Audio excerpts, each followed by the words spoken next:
খাবারের যদি লবণ চেক করা হয় এতে রোজা ভাঙে না।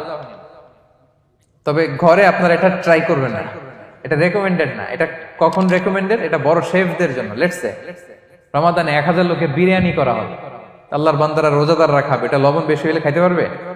পারবে না। এজন্য যিনি শেফ, প্রধান বাবুর্চি, উনি লবণটা ট্রাই করতে পারবেন, করেই সাথে সাথে কুলি করে ফেলবেন, ভিতরে তো কিছু গেল না, এতে রোজা ভাঙে না। তাই বলে প্রতিদিন ঘরের রান্নাতে আবার এটা করতে যায় না। ঘরে দুইজন, আপনি আপনার হাজবেন্ড ওয়াইফ টোনাটুনি একটা হইলেই হইলো, কি বলেন?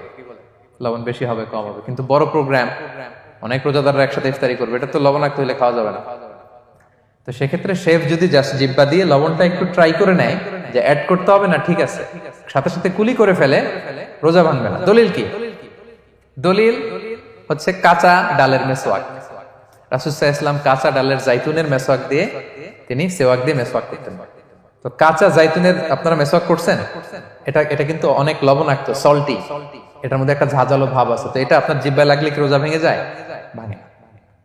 এবং আপনি যদি সমুদ্র অঞ্চলে সফর করেন, সমুদ্রে লেটস সে 1 মাসের, আমাদের এই যে বাংলাদেশে তো এখন এই কি বলে প্রায় 7 লক্ষ টাকা করে দিছে আমাদের হাজিদের জন্য হজ করতে